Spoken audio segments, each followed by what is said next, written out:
If I could talk to a machine that has access to all of the world's data, and we could specifically train it on certain modalities, of course, what's going to emerge is some form of conversation or interaction. It's how can we gear that towards actually really serving us instead of being another one of these tools that distracts us, takes time away from us, and becomes like a pseudo relationship? How could we use it to actually be pointing us back to a deeper relationship with ourselves? Maverick Kuhn is a co-founder of Thyself.ai, an AI voice assistant that guides you through emotional work. In an age where everyone likes to talk about how distracting technology is, in this conversation, we discuss the opportunity for AI and technology to deepen our relationship with ourselves. Technology should fade totally into the background. We should be seeing less screens. AI is going to be amazing for this. Less of technology. It's kind of tracking everything for me, helping me point me back to myself so then I could be present to what we ultimately all want. Connection with ourselves, connection with others, serving, a calling in life, all the beautiful things.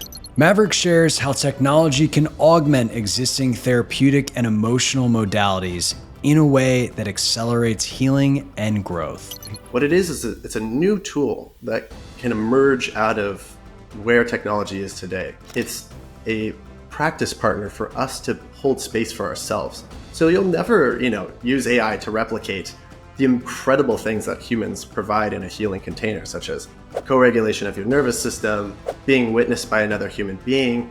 These, in some senses, are some of the deepest tools for healing is in the therapeutic alliance of that relationship of being seen by another human. But there are these things that we can port over. Just simply the notion of having something help you inquire into yourself. These modalities that are very skillful at getting to the heart of a lot of the things we're going through. Those sort of things we can actually port over. Although we have all this new technology at our disposal, ultimately we are the ones that are doing our own healing. Ultimately, even practitioners, what they are tools. All of these healing mechanisms, let's say medicine, therapists, practitioners, meditation, these are all tools we are interfacing with to help us do our own healing work. A therapist ultimately is not healing you in any way, but they are another tool to interface, very expertly trained one, a mirror and a space for you to do your own feeling. You're the only person who could do the feeling from the inside. Ultimately, this is what's happening all the time anyways, but there's a sort of paradigm that, I must go to these containers. I must use this tool or this thing in order for my healing to happen. But hopefully we could create more of that paradigm through tools like this to help us realize that I'm the one doing the feeling and the healing from the inside, and I could hold space for myself.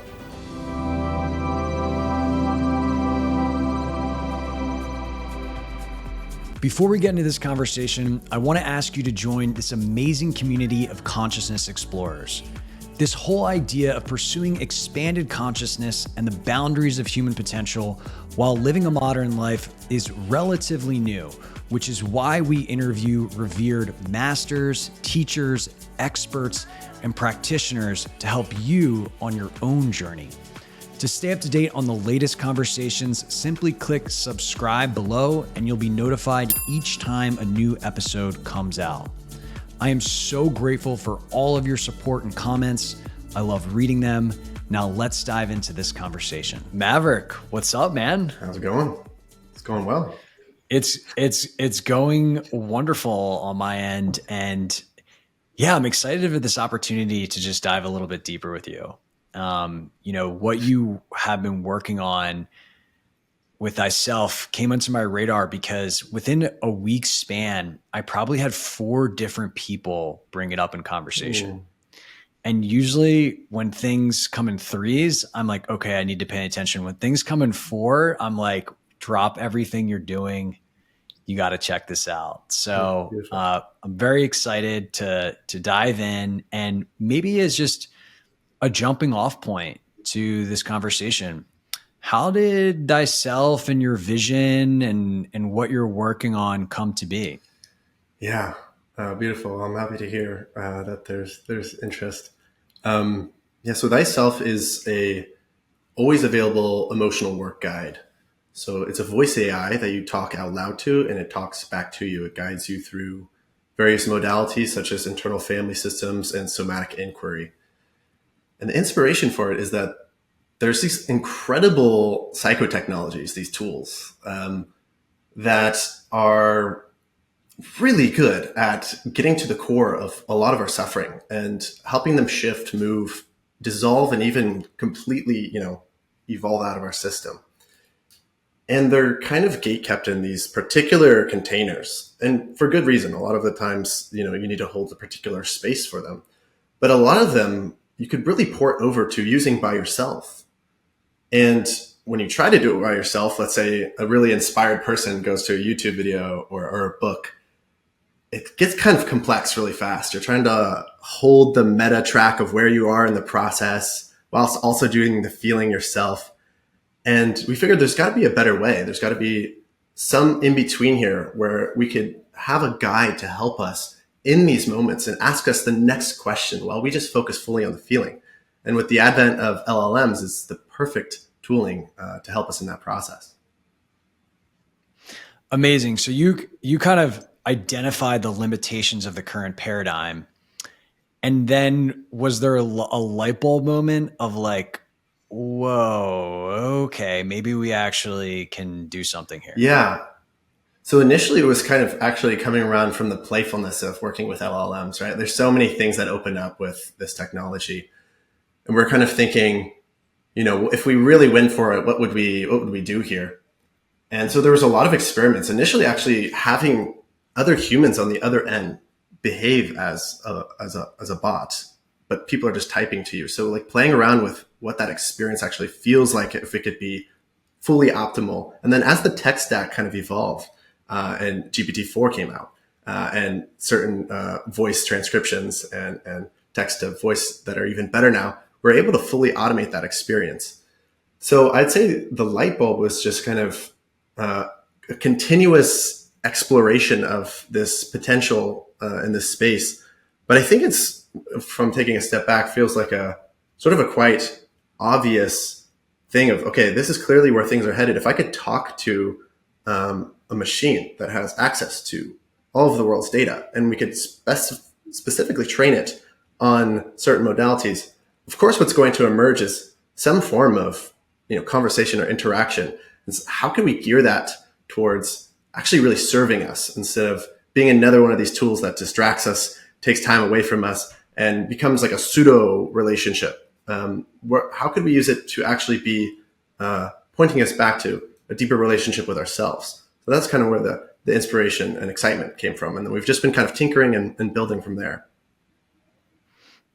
Yeah. And I think there's probably a lot of controversial opinions Totally, that people have about, should we be using tech for just like the broad field of, emotional intelligence, emotional work, therapies, we could throw that word in there. I think maybe to frame that up, like I find it quite helpful to talk about the limitations of the current paradigm, where you have to go see someone every 2 weeks or whatever it is. And so I'd be curious to get your perspective on that. Like, where do you think, like, because a lot of times we don't even have a conception of how what we're doing is actually quite limiting. Yeah. Super sensitive and kind of tender subject for a lot of people that we want to be very slow in and not trying to force it down people of, this is the way in any capacity, but really trying to have an open heart and open ear when building these technologies so we could do it with integrity. But in that comes the philosophy that we're not trying to replace practitioners at all. So we're not trying to replace therapists. Thyself is not a therapist. What it is it's a new tool that can emerge out of where technology is today, in that it's a practice partner for us to hold space for ourselves. So you'll never, use AI to replicate the incredible things that humans provide in a healing container, such as co-regulation of your nervous system, being witnessed by another human being. Like these, in some senses, are some of the deepest tools for healing, is in the therapeutic alliance and that relationship of being seen by another human. But there are these things that we can port over. Just simply the notion of having something help you inquire into yourself. These modalities that are very skillful at getting to the heart of a lot of the things we're going through. those sort of things we can actually port over. And so there's this new opportunity for all of those in between your session times. So let's say you're actually working with a practitioner and then you have a really cathartic event and then you kind of go about your day and integration is sort of happening. Or, now there's a tool that we could use where, that part's coming up or that trigger's coming up. And now I could be with Thyself or some other tool to help integrate that cathartic event I had with a practitioner and then relay all of this back to the practitioner as well. So hopefully it actually boosts even more of working with therapists, and in a way actually I think a lot of these AI tools are going to make the things about our humanity that we really value even more valuable. So now when we're going to go to practitioners, we really want someone who's amazing at holding space, someone who could really see you instead of someone just taking you sort of through a modality, but because now we'll have access with these always available tools. That's one piece. Another piece is that, and this ties into kind of the larger theme here of, can technology actually serve us in parts of our humanity? Can it help us come more in contact with ourselves and with each other instead of distracting us from ourselves?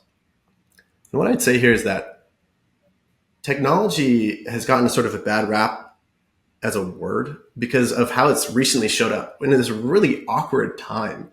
Like, it's super strange, but technology is just the scientific method applied for practical reasons. So like meditation is a technology, breathwork is a technology. And currently, now technology is showing up as this silicon form, and it's mostly people think about the internet and social media, and rightfully so have this resistance to it because we fundamentally feel that somehow this is not serving us. Somehow it's become our master now instead of a tool. And so that's an interesting space to navigate. But fundamentally, technology is this beautiful thing that can serve us. And we hope to build tools that continue in that direction. Yeah, I mean, what I think is so cool about Thyself in this broad category is it's the external technology is making the internal technology more accessible. Yeah. It's really kind of bringing these two things together. And yeah, I think like, I just think about my own experience where, and maybe people listening can think about this as well, where maybe you're seeing a therapist or a coach or a spiritual teacher or something like that. And in between your sessions, you have 20 different things that come up in your life. And you have to choose, okay, well, what is that one thing I want to talk about? Yeah. And it's like, okay, that's great. You make all this, you make progress there, but what about all those other things? And I know in my own consciousness journey, when I realized I could when I had reached a certain level of adeptness to begin to essentially use these type of tools as much as I needed, my progress just went through the roof. And by progress, I really mean the amount of suffering I was experiencing dramatically decreased. Yeah. And so I think, there's these kind of different vectors of like, one, just like making that more accessible to people that maybe like haven't really spent as much time like teaching themselves to go through these things. But then even for those people, just enriching and enhancing the practice. Because it's, you're right in that there is some type of cognitive load of guiding yourself. That can just, that basically kind of can just detract from fully being with what's emerging. Totally. And you might not be trained on any of these particular modalities, whereas you could kind of plug into Thyself and suddenly now I have access to all these different types of modalities to explore and feel, what works best for me.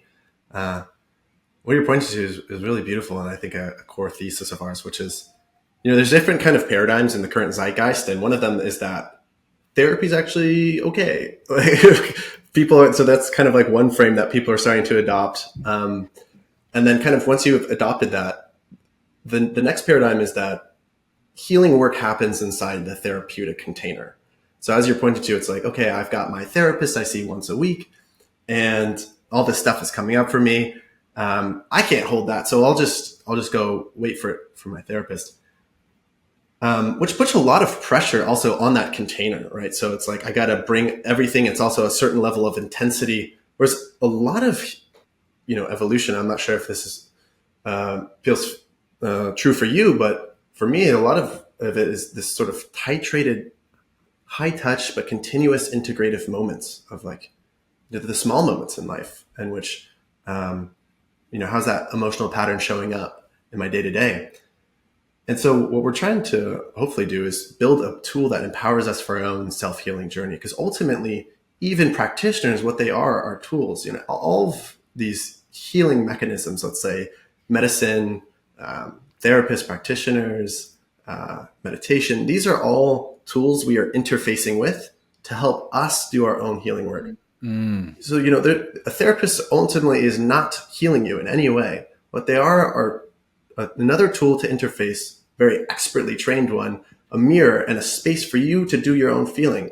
You're the only person who could do the feeling from the inside. So ultimately, this is what's happening all the time anyways, but there's a sort of paradigm that, I must go to these containers. I must use this tool or this thing in order for my healing to happen. But hopefully we could create more of that paradigm through tools like this to help us realize that I'm the one doing the feeling and the healing from the inside, and I could hold space for myself. Again, big caveat here. I want to mention that, Thyself is not used for trauma work. That's totally should be with an expertly trained practitioner. So there's these nuances within that, which is to say, our nervous system will only feel ready to go into certain content given the safety of the container. And that could be from ourselves. It could also be from a practitioner. So if I wouldn't naturally go to feel the thing with myself, let's say on my bed, and I'm like, I'm feeling really triggered about this thing.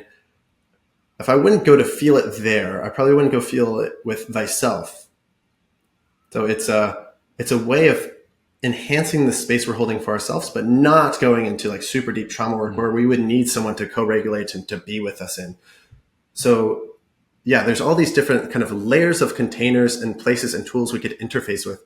But at the end of the day, it's ultimately us healing ourselves. And so I really love that beautiful way of self-empowerment and leaning into taking full ownership of our healing journey. And this kind of points to something by Doug Tartrine, the creator of the biomotive framework. He has this analogy about healing work being like showing up inside this house. You're inside this house. Everyone's got their own house. Kind of wake up into this house, and it's just full of shit. It's just a mess. And some people have more mess than others, right? It's like, oh wow, this person's really suffering. I've got all this stuff over here. Damn. And there's sometimes this sense of hopelessness that could come from this. It's like, why is there all this mess here? And what he says is that it is not your fault that the mess is there, right? So the mess in this analogy is social conditioning, parental conditioning, little t traumas, big T traumas, being human itself. It's not your fault, right? These things happen to you, but it is your responsibility to clean it up. In fact, you're the only person who could clean it up because you're the only person who knows what it feels like to be inside the house. And so with this frame, we could like really own our self-healing journey. And that's not to say that we do it all on our own. Really owning it could say, I really need a hug from a friend right now. I really need to go to a professional and have them hold space for me. So yeah, Thyself is helping to be another additional tool in that space. Dude, I love this so much. There's like so many things that you're bringing up right now that I think are imperative. It's kind of fascinating, right? Like if you go to an executive coach, they'll tell you like the answers are within yourself, right? And for some reason with therapy and I would even argue the medical paradigm, there's not the same, the kind of consensus narrative is not the same that the healing occurs within. And so, I just love this idea that this type of technology can help indoctrinate that sense of self-empowerment in a more prominent way than is currently in the fabric of, I think, how most people view things. Yeah. What you're pointing to reminds me of, I know you had Steve Marchand from Alethea. Yeah, his frame of Yeah. self-improvement versus self-unfoldment. The frame of the traditional medical paradigm, and often to a lot of traditional therapy, I think has that opinion because it's still coming from a materialist self-improvement paradigm, which says that I'm somehow inherently incomplete. And what I can do is go outside myself into the world of things, objects, experiences, and somehow bring them back into myself to complete myself. Through achievements, through the next partner, etc. Obviously, this paradigm at its worst makes you feel, like a failure, and at its best, you succeed in the thing you're trying to get, and then it just reinforces the loop, and suddenly there's more things to complete in yourself. Whereas the self-unfoldment saying that what I am is already inherently whole, and my suffering is simply these obfuscations that are arising in this wholeness. And what I could do is loosen up, dissolve through love and integration back into the self, those obfuscations that allows for my inherent wholeness to shine through.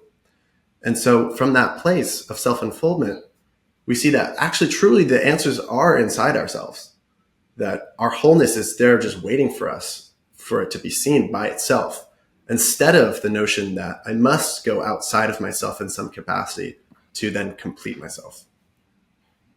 Yeah. Yeah, totally, man. And, it's Steve's a great example of that paradigm. The other person that I had on the podcast recently was actually like a biologist who worked at pharma companies, who basically started to see over and over again that it was the belief that someone was going to get better that was actually people were creating their own pharmacology, which was healing them. And so there's just like so many examples of this, right? And I think what I'm just kind of reflecting back with Thyself is like, what we know is there's this core activity of going inward and meeting what's arising. And when we do that, we start to receive, we start to kind of further increasingly able to occupy that wholeness that you talk about. And yeah, I guess up until now, we needed another person for that. Or we thought we did. And now we just have this new way. It's essentially a new way of doing the same thing for certain contexts. And I'm excited about what are all the new ways that technology can help us do these kind of same core activities that help us become more free, more harmonious, more loving. It's just a very exciting time. Yeah, absolutely. I think there's so much here. I hope you're enjoying this conversation so far. If you like what you hear, let me know by clicking like, subscribing to the channel, and responding with a comment around something that you found interesting in the conversation so far. In addition to these videos, I do a lot of writing on the exploration of consciousness and my own personal revelations in my newsletter called Consciousness, the Doorway to Human Evolution. To receive these updates and more, all you need to do is simply head to the link in the description below, and you'll be added to the community of 20,000 plus consciousness explorers receiving weekly ideas and inspiration in their inbox. I look forward to hearing from you there. Now let's get back to the show. Here's a question I have for you. So, how have people in the therapy industry reacted to this? Yeah.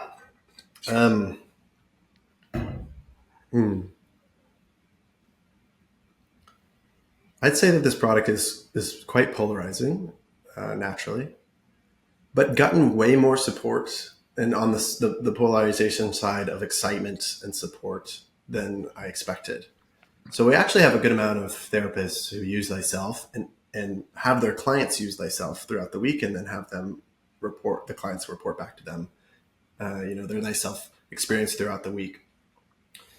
So there are a lot of people who are super excited and see kind of the frame that I offered prior of this being an additional tool. It's helping them, actually. It's helping their clients progress quicker. There are some some people we've had some contact with that are naturally hesitant of, you know, feeling that, well, one, you know, like, is this going to take my job, which is a classic AI fear or phenomenon. And then two, just, you know, there could be potential intensity that arises inside a container that's not being held by someone else.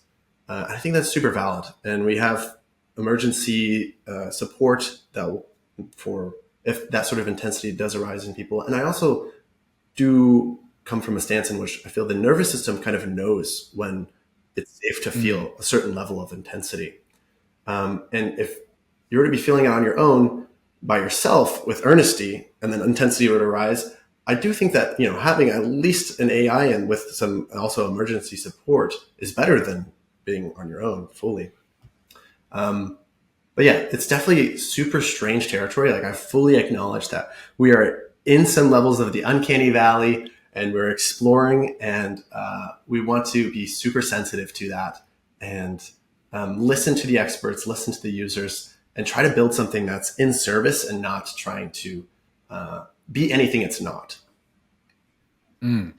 Yeah, you know, that worldview of fear around using a product like this, I think it kind of underscores not only the intelligence of the body, but also the universe. Like, in my experience, you know, we base things come into our awareness as we're ready for them. There's some type of, you know, mysterious, magical intelligence that's kind of orchestrating that function.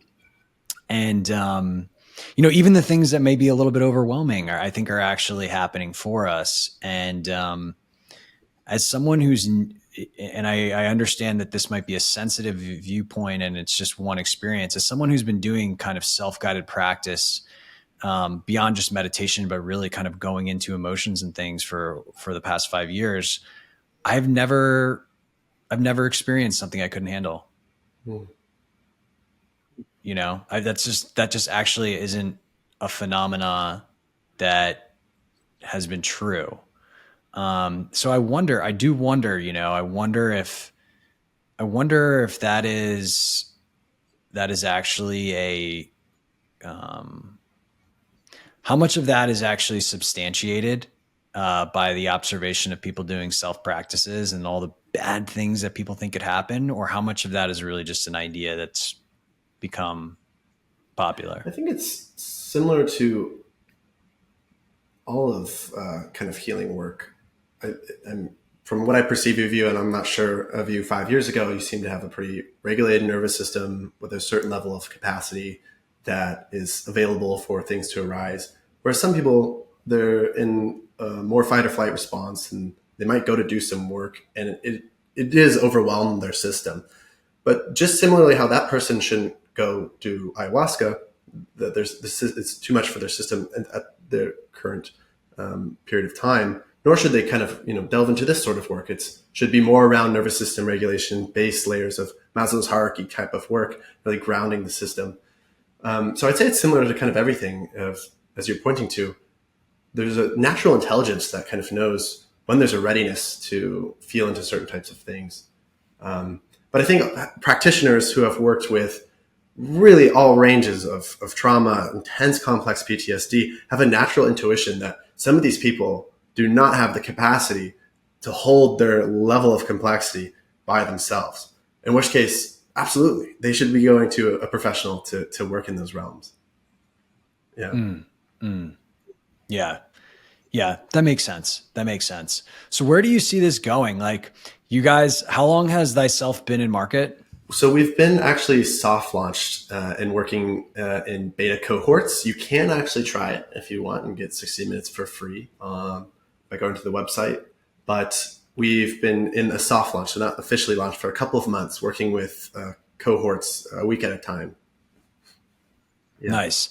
And what is your hypothesis or vision for like how this like broader type of technology of like guided inquiry and emotional work goes?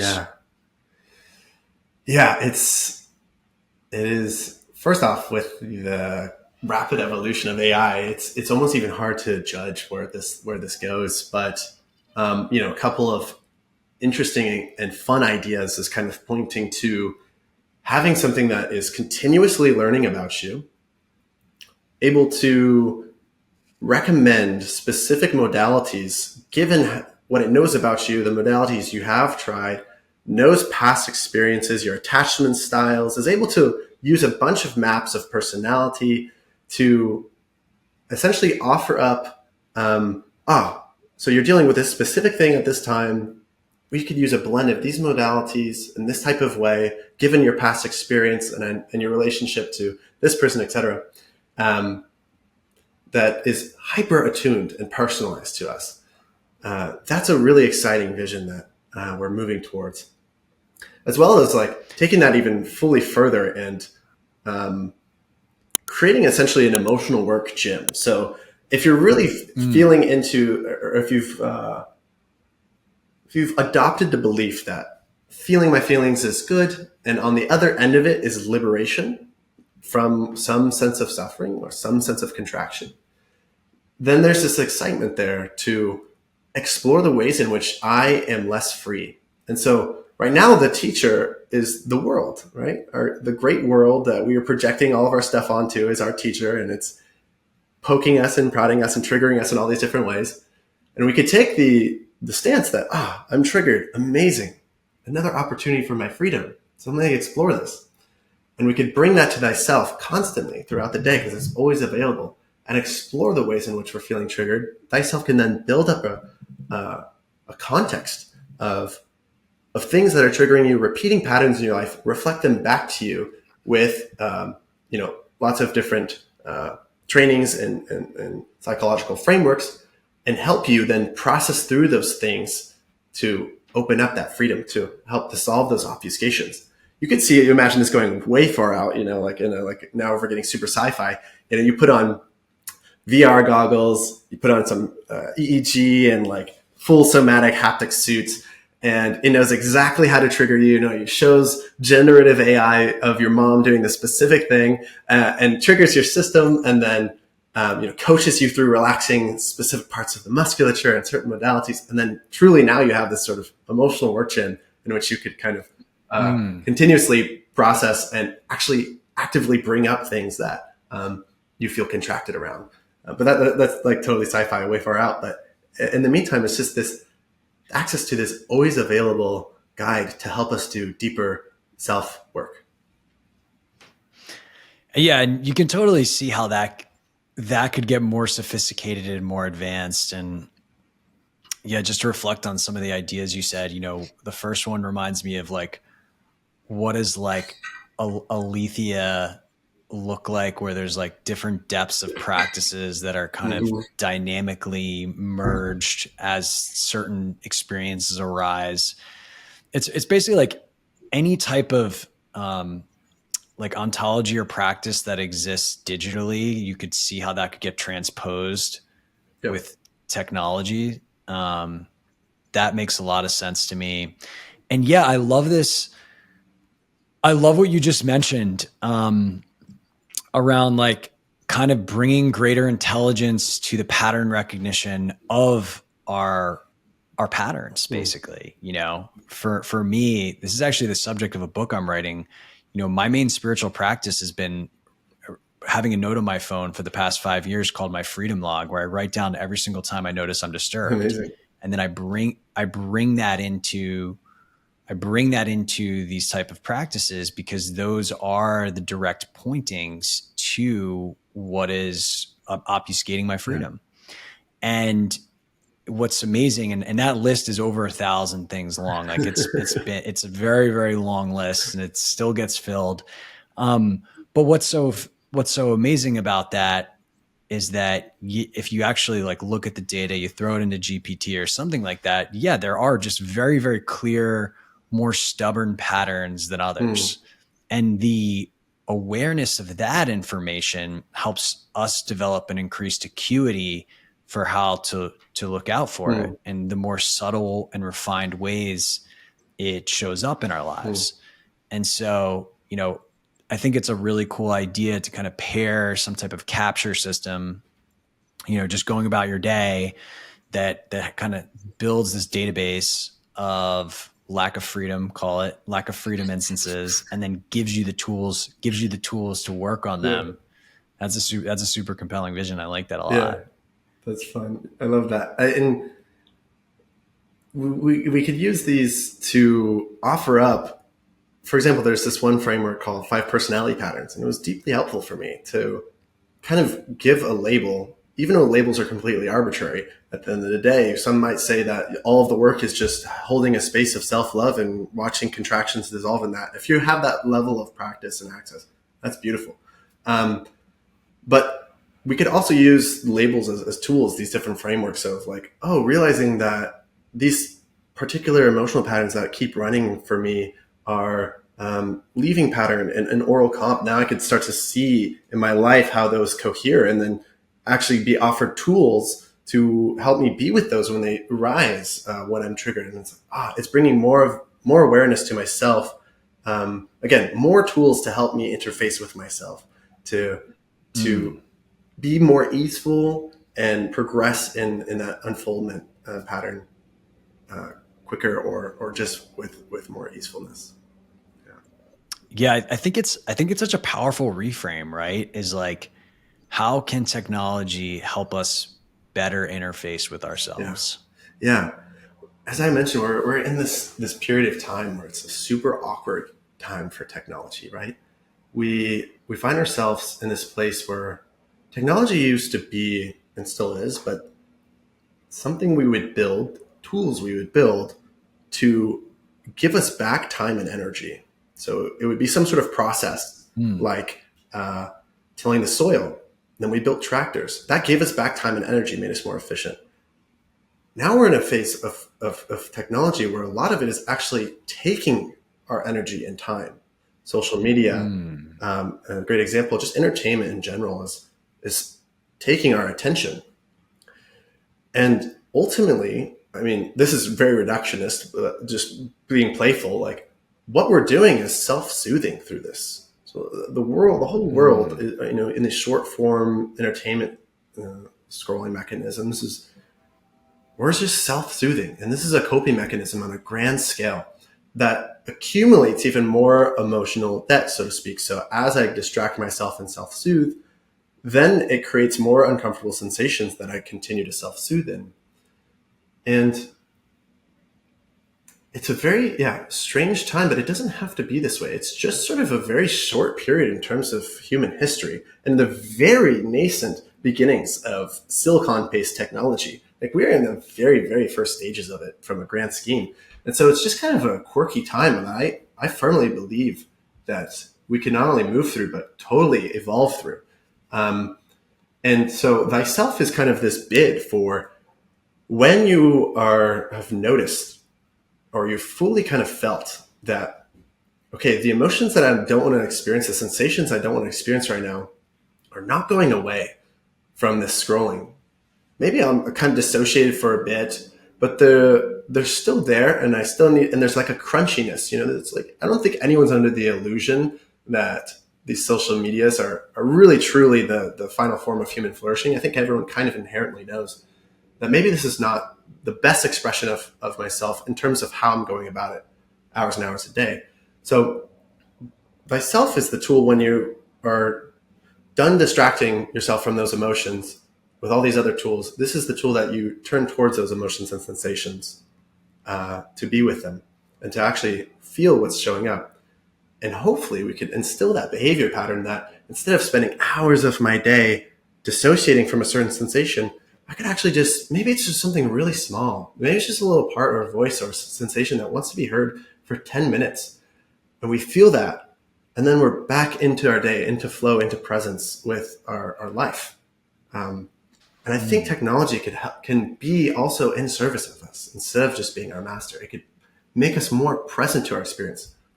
Technology should fade totally into the background. I feel like I should be seeing less screens. AI is going to be amazing for this. Less of technology, and so it's kind of tracking everything for me, helping me point me back to myself, so then I could be present to what we ultimately all want: connection with ourselves, connection with others, serving a calling in life, all the beautiful things. It's a beautiful vision, and it's a very incisive truth, in my opinion, that the current way technology is being used is for soothing, right? That escapism that we pull out our phones when we see someone coming, or we're in an elevator, or we feel bored. It's just a way to cope with the with our inability to kind of be with the stillness. And what's really funny about what you're describing is that it's actually technology can actually get us out of Mm, that. You know what I mean? It mm, like the current form, has created this new thing, right? That maybe it has replaced drinking, right? Like maybe alcoholism was that thing in the 1920s, yeah, right? Or right, cigarettes or all these other things. And now we don't smoke, and a lot of people don't drink as much, but they're on their phones all day, right. right? And so it's just a kind of different thing. But now, we can actually use that thing in a constructive way to, to just not need it. And I would say that just the patterns I've observed in people that have really kind of taken this type of work seriously is like, yeah, it's like being on your phone, having a TV in your house, like all these things, like they just become less interesting when there isn't such a necessity to cope. Mm, yeah. And it's kind of like the choice isn't a forced choice. It's a preference. Mm, yeah. Beautiful. I totally agree. And I think that it's actually kind of our only choice. Like the only way out is through. We're not putting Pandora back in the box with technology. And there's maybe a beautiful intention or movement by some people to try to completely remove technology from their life. It's like it's getting at something. Something's not working for us. Um, but as we've been saying, technology is incredibly useful, and you don't want to throw the full baby out with the bathwater. So what we could actually do, Mm. instead of taking the track that we are taking now with technologies, is building tools that are better than the current instance of what we have, so that actually demand moves towards it, and building for people that are more interested in this way of life, uh, and trying to almost accelerate technology through as a means of healing and serving us, instead of trying to just completely rip it out. Um, that's sort of like that equal and opposite force, still stuck in that sort of Mm. duality, versus like, how can we shape our tools? The how we shape our tools ultimately shape us, right? So the tools we create us in return. Tools are just extensions of ourselves. So the consciousness level that we are creates the tools, and then tools reflect back to us. And just as you mentioned with like cigarettes, and alcohol has been on a decrease, but cigarettes are a great example of really addictive behavior, uses as a soothing mechanism, but eventually sort of collective consciousness society woke up to being, hey, this is not so good for me. And the corporations eventually had to cave into the demand. So it's not always necessarily that supply is going to create the demand, that corporations are going to always have us locked into their binds. It's like the demand creates the supply. And so similarly now, you could see like electric cars as an example. There's this huge demand for it, and now there's this big supply coming in, versus the past paradigm. And also too, I love this kind of thought around speaking to electric cars. We have to build tools that are better than the current paradigm in that transition, because otherwise people won't shift. Mm. So electric cars, being an example, for decades they've been trying to build electric cars, but they're always kind of lame and not well designed and didn't work well. And then Tesla came around, and suddenly they're luxurious and cool, and everyone wants a Tesla. And now it's a better car than the past car experience you had. So now there's a shift, and now all these different companies that created gas cars are creating electric cars because of that shift. So it's, how can we bring innovation and creativity into building tools that are actually even better than the current paradigm? So then there's a natural demand movement over there, and then that compounds on itself.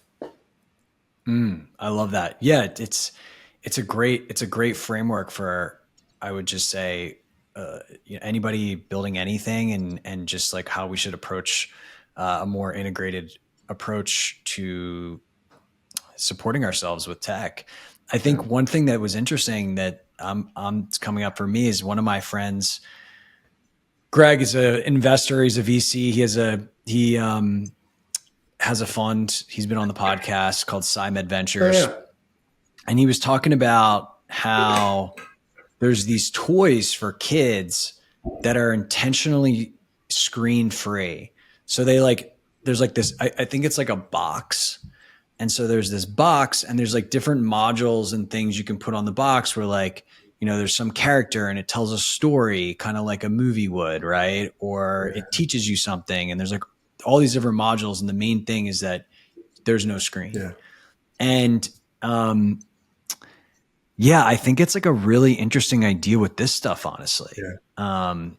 Like to think about like, how does this stuff get delivered and how can it be used within a fabric of our environment that isn't distracting, like doesn't have the Yeah. temptations, I love that you're It's pointing to this thing. this because I think a lot of us are really fed up with the current screens, right? These blue light emitting, just super dopamine hitting, colorful things that even the most productive people associate with distraction in some capacity. There's just like infinite ways for my mind to go with these machines. I think we're going to see, and we already have, a resurgence of people building experiments in hardware where we put away the screen, or maybe the screen changes. If you've seen like daylight computer, there's just like eating screens, so they're more soft on the eyes, or specific applications that you'll interface with in their own hardware. So we're seeing a lot of experiments with these AI different hardwares, but I've actually thought about that too, how fun it would be for Thyself to have its own piece of hardware that's really soothing and it's completely detached from anything else. So you just go to that piece of hardware and talk to it. And you're not your brain is always kind of mapping the potential of where you could go with your devices, even when you're really locked into one app. It's like always there waiting for you. And so I think there'll be a lot of cool experiments in that realm, including the one you're talking about for kid development. Totally. Yeah. The thing where my mind went when you talked about, like the emotional gym was a little bit different, than what you described, where I was thinking about how, what are the environmental technologies that could impact the nervous system to help us go deeper, Mm-hmm. right? Like I have an Opus sound bed in this room that I'm in right now. I don't actually use it that much, right? But there's all these type of technologies that they might not be able to do what being in the presence of another human can for our nervous system, but they probably can allow us to go a little bit deeper than if we were on our own. And I mean, the most basic technology of that is nature. Like I remember when I was like, just take thyself into the middle of the woods. Like I remember I was in Costa Rica earlier this year and it was incredible how much deeper I was able to go in some of these practices by just being immersed in the frequencies of nature. And so there's probably some pretty cool things that will be developed that can create a supportive environment like that this stuff can be paired with. I love it. There's so many exciting ideas in this realm of creating soothing containers and environments and making smart homes like truly smart in the sense of being attuned to our state, blue lights, EMF, like all these different ways in which we could having grounding mats on the floor, the ways in which they're actually serving the nervous system instead of kind of being harsh fluorescent lights and constant Wi-Fi bombardment, etc. But yeah, I love what you're pointing to, that it should be in the environment, right? Like, what was this? I just wrote it down the other day. I really loved. It's like when the flower is not blossoming, you don't blame the flower, you blame the soil. Or you check in on the soil. So similarly, it's like technology we should hopefully be able to use to create environments that gently guide us back to the present, to what's right in front of our face, which is another human being or nature. And so, fun ideas in this are wearables and whatnot. What I like to call awareables, things that would make us more aware of ourselves. It could be like gentle vibrations at random times, or tuning into, your heart rate variability, or skin electromagnetic, pulses and be able to know if you're slightly dysregulated or distracted, and then just kind of gently point you back. Or things that are constantly keeping track of all of the cognitive load that we're all holding on these days of like, I got this meeting, I have this thing, I have this task.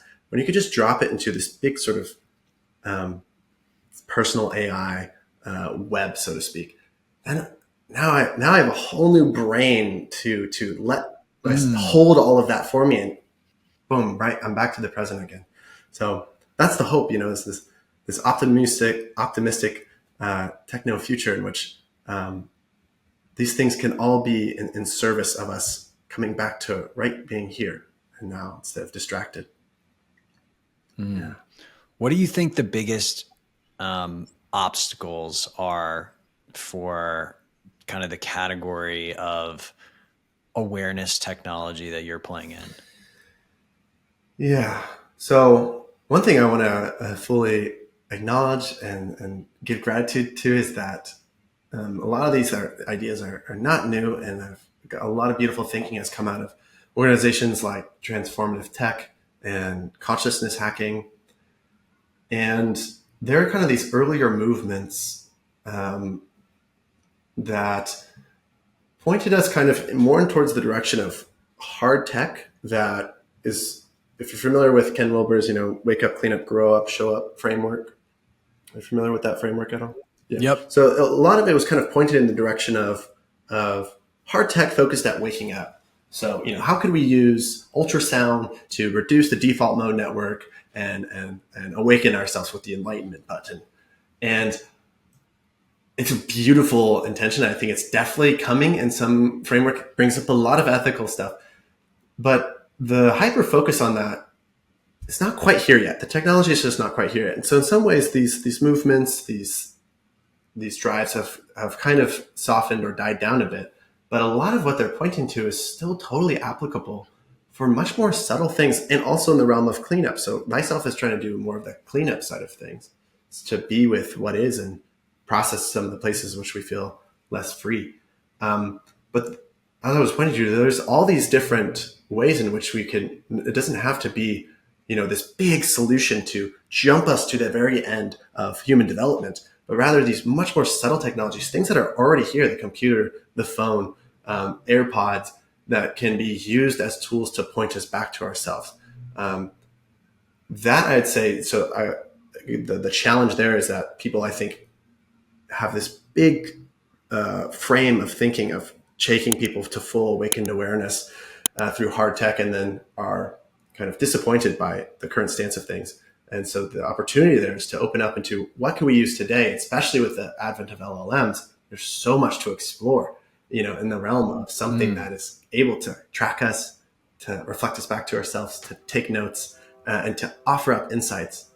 That's one piece. Another piece, as mentioned, is like the consciousness creates the tool.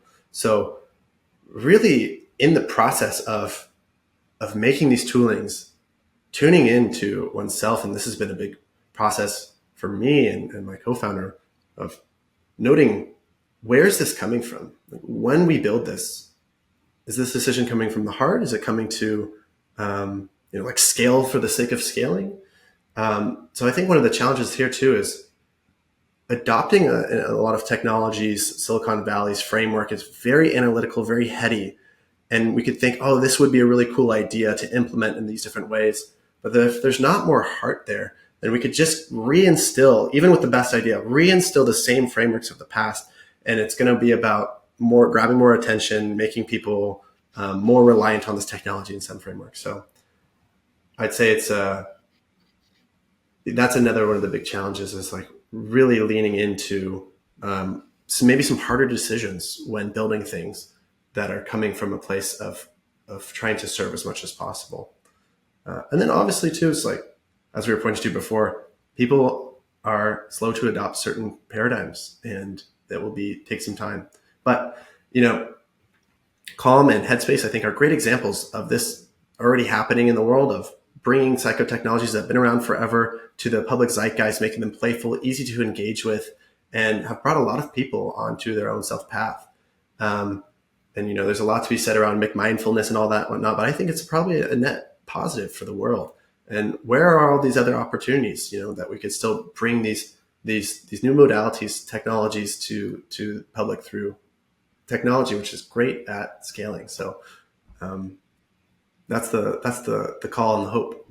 Yeah, those are really, really good insights. Yeah, it's funny. It's like it kind of not to say the point around press the enlightenment button is interesting, because it seems like actually the bigger need today is more technologies helping people stabilize Yeah.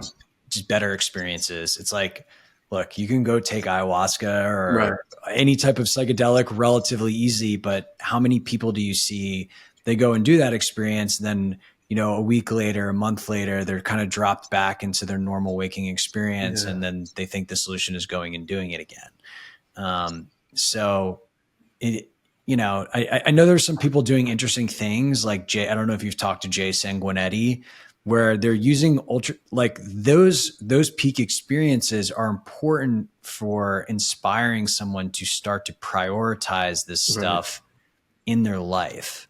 Right. Like you touch a part of yourself that you didn't know existed. And now all of a sudden you're like, well, shit, how do I spend more time closer to that? But I think, the area that you guys are focusing on is is definitely where there's a much bigger gap. For sure. Which is exciting. The other thing I think is really interesting and really important to think about is what is the funding and business model of this new breed of companies, right? Because we both, being in Silicon Valley in the venture world, go raise 20 million bucks. Guess what? You need to grow at a certain rate. You need to get X more users. There's it's kind of like some of these type of companies, the way that they grow might be a little bit different, which will allow them to create just a more, I don't know, sustainable, harmonious, heart-centered way, or the type of investor, right? Like you could maybe have a similar model, but maybe the investor has a very different expectation that allows you to pursue things differently. So, it'll be super interesting. Totally.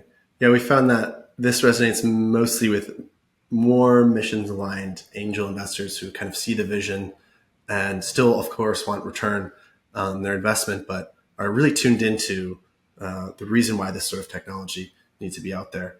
And I still see no reason why it can't scale in a more traditional sense, similar to how Calm and Headspace have. So it's not always that things at scale need to play to our vices, but they need to play some to an inherent want. And so there needs to be a belief in the user that somehow I'm going to come out better in some form, suffering less, or this is a behavior I want to instill in my life. And that takes some education. So similar to how Calm and Headspace have brought meditation and mindfulness and rode this wave and created the wave. We think that there's this bubbling wave of emotional work, of inner work, of these emotional work modalities, and we hope to be a part of ushering that wave more into the zeitgeist and offering toolings for the general public. Beautiful, man. Well, I'm all for it. Keep going. What you guys are doing is amazing, and I want to give you the opportunity just to share with listeners, like if they're interested in learning more about Thyself, connecting with anybody on the team, what's the best way to do that? Yeah. So you could go to Thyself.ai and start off with a 60-minute free trial. And you can also sign up for a cohort that's on the website as well. And you can learn self-therapy, as we were calling it, in 1 week with a group of other committed humans doing that with you as well. And if you want to reach out to me, you could email me at maverick@thyself.ai. And you could also just reach the team at thyself.ai. Amazing. Well, thank you so much, Maverick. Very inspiring and insightful conversation. We're grateful for you, man. Great talking with you, Scott. Thank you.